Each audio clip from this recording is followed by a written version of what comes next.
Bismillahirrahmanirrahim. Bismillah, alhamdulillah, salatu wassalamu ala rasulillah wa ala alihi wa sahbihi wa mawalah. Fanawaina ta'allum wa ta'lim, tadhakkura wa tadhkir, wa nafa'a wal intifa' wal ifadata wal istifadah wal hasa ala tamasuki bi kitabillahi wa sunnati rasulillah sallallahu alaihi wa alihi wa sallam, wa du'a ilal huda wa dilalata ala al-khair ibtigha'a wajhillahi wa qurbihi wa thawabih. Ya Fatahu ya Alim, ya Fatahu ya Alim, ya Fatahu ya Alim, iftah alaina fathan qariban ya arhamar rahimin. Setelah pada pertemuan sebelumnya kita mengetahui macam-macam cairan yang keluar dari kemaluan, dan kita juga sudah membahas semua macam cairan kecuali yang berupa darah. Maka pada kesempatan kali ini kita akan membahas tentang darah yang atau macam-macam darah yang keluar dari kemaluan wanita. Perlu diketahui bahwa darah yang keluar dari kemaluan wanita bisa kita bagi menjadi 3, yaitu haid atau menstruasi, nifas, dan istihadhah. Nah, sekarang kita akan membahas definisi masing-masing dari ketiga macam darah tadi. Yang pertama adalah haid. Haid itu adalah apa? Darah yang keluar dari rahim bagian dalam wanita secara alami pada waktu-waktu tertentu tanpa sebab. Darah yang keluar dari rahim bagian dalam wanita yang keluarnya itu secara alami dan pada waktu tertentu dan tanpa sebab. Nah, kenapa kita katakan secara alami? Untuk membedakan dengan istihadhah yang keluarnya itu disebabkan karena penyakit. Dan kita katakan tanpa sebab untuk membedakan dengan nifas yang keluarnya disebabkan oleh melahirkan. Nah, itu yang pertama adalah darah haid.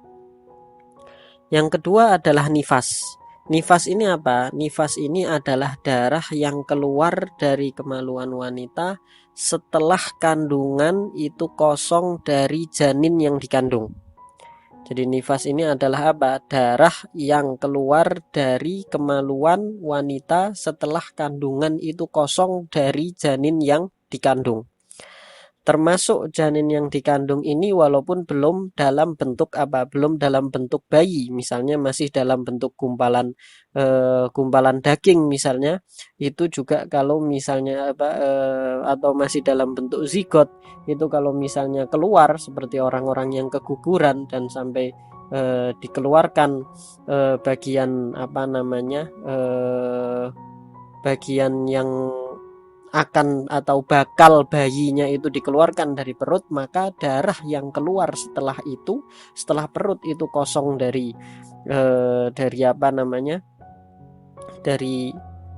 isi yang berupa janin itu tadi, maka darah yang keluar setelah itu adalah nifas, walaupun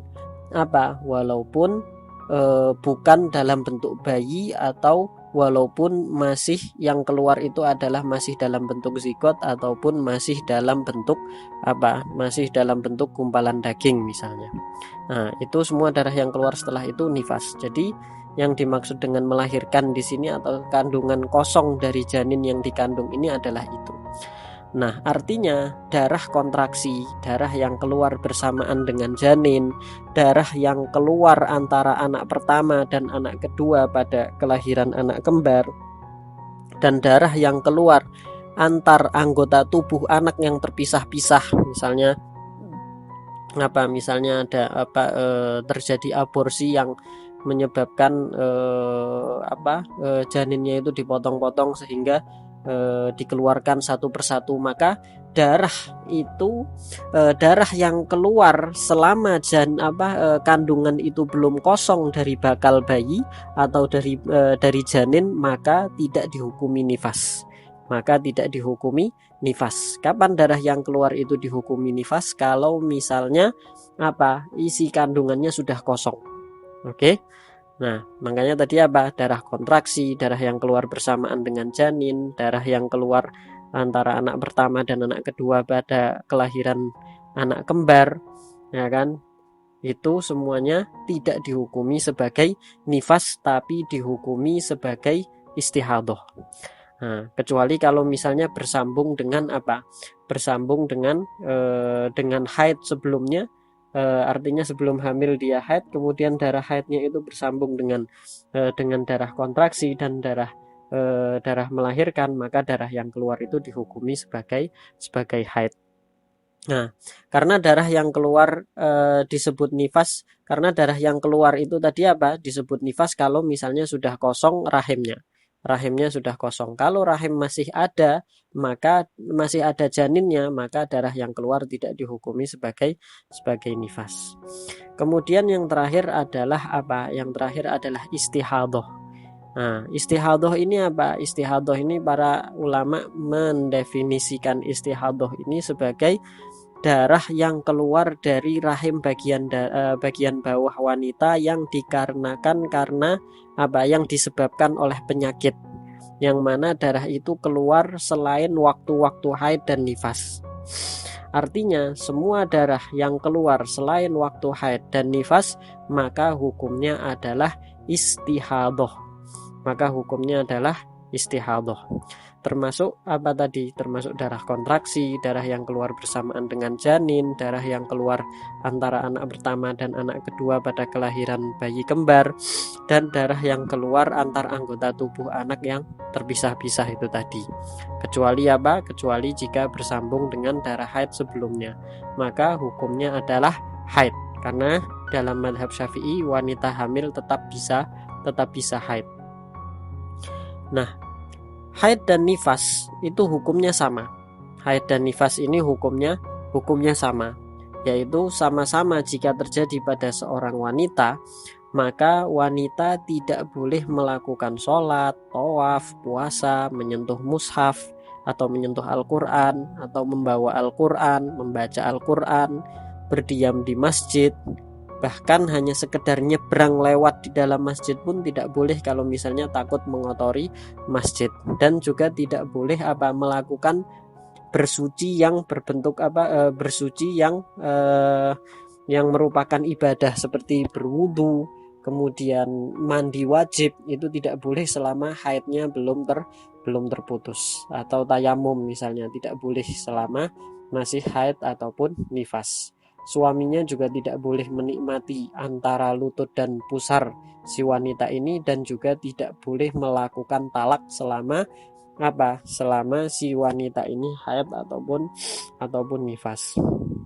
Nah, sebagaimana yang akan kita jelaskan nanti pada pertemuan tersendiri, akan kita jelaskan lebih terperinci untuk masalah apa yang tidak boleh dilakukan oleh wanita yang haid dan nifas.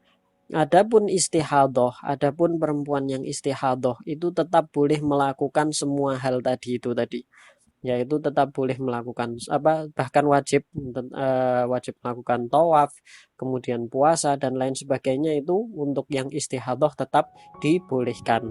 Hanya saja kalau untuk masalah masuk masjid, kalau misalnya itu takut mengotori masjid, ada darah yang tembus sehingga mengotori masjid, maka jadi haram juga.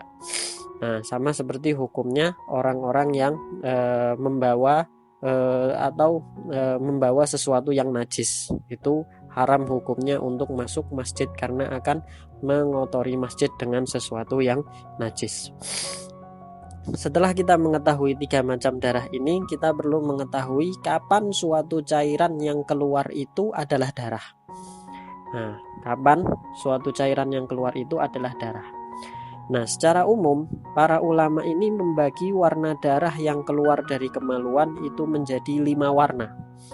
5 warna ini hukumnya tidak sama. Sebagian warna itu lebih kuat dari warna yang lain. Sebagian warna juga disepakati bahwasanya itu adalah darah, dan sebagian warna itu terjadi perbedaan pendapat antar ulama apakah itu termasuk darah atau bukan darah. Yang penting kita bahas sekarang ini bukan dari segi urutan warna tersebut mana yang lebih kuat, karena itu nanti akan kita bahas di bab istihadah, nanti akan terpakai di bab istihadah. Tapi sekarang yang penting bagi kita adalah mana warna yang disepakati oleh ulama bahwasanya itu adalah darah, dan mana yang ada perbedaan pendapat apakah itu darah atau bukan.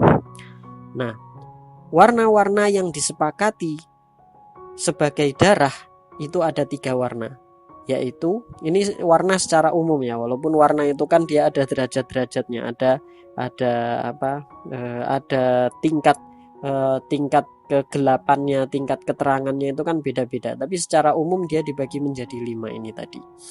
Nah, warna-warna yang disepakati sebagai darah itu ada 3 warna, yaitu hitam, kemudian merah, dan oranye.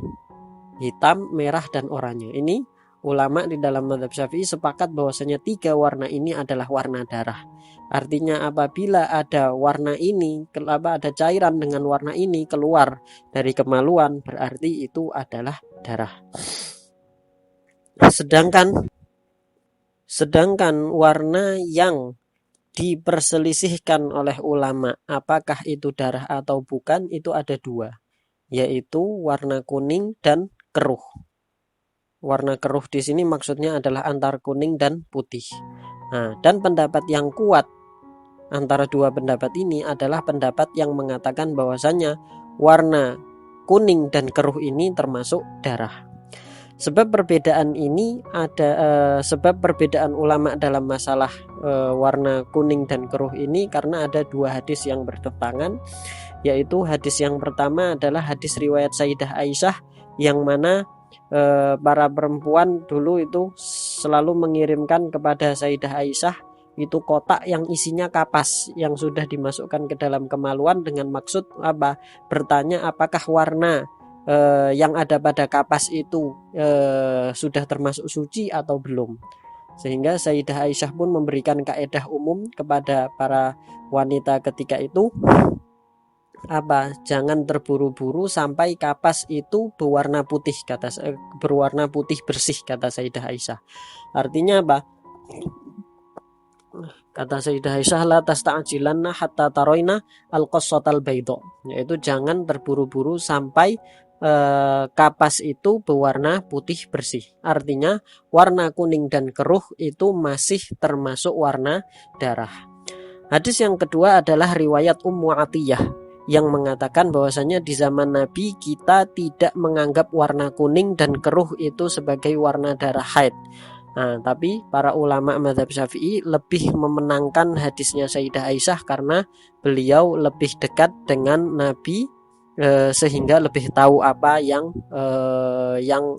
betul dari masalah darah ini. Meskipun pendapat yang kedua ini lemah, yaitu bahwasanya kuning dan keruh itu tidak termasuk tidak termasuk darah di mata mazhab Syafi'i. Namun masih boleh diamalkan ketika kesulitan mengikuti pendapat yang kuat, karena tidak sedikit pertanyaan yang masuk ke kita tentang cairan kuning yang tidak berhenti keluar.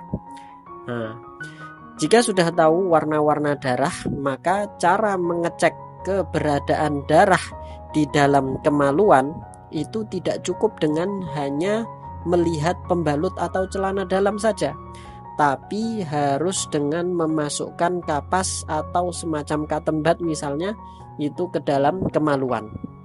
Nah, kalau misalnya kapas itu tadi terkotori dengan warna-warna tadi, berarti ada darah.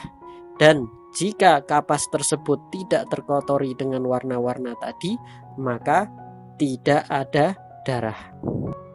Dengan demikian, kita sekarang sudah mengetahui macam-macam darah yang keluar dari kemaluan, yaitu ada 3 tadi itu: haid atau menstruasi, biasanya disebut dalam ilmu kedokteran menstruasi, dan nifas atau biasa disebut dengan logia atau istihadoh. Istihadoh ini walaupun di dalam kedokteran disebut dengan perdarahan uterus abnormal, tapi sebenarnya di dalam fikih pengertiannya itu lebih luas dari sekedar perdarahan uterus abnormal itu tadi. Jadi ini untuk pertemuan kali ini, wallahu a'lam. Wassallallahu ala sayyidina Muhammadin wa ala alihi wa sahbihi wasallam.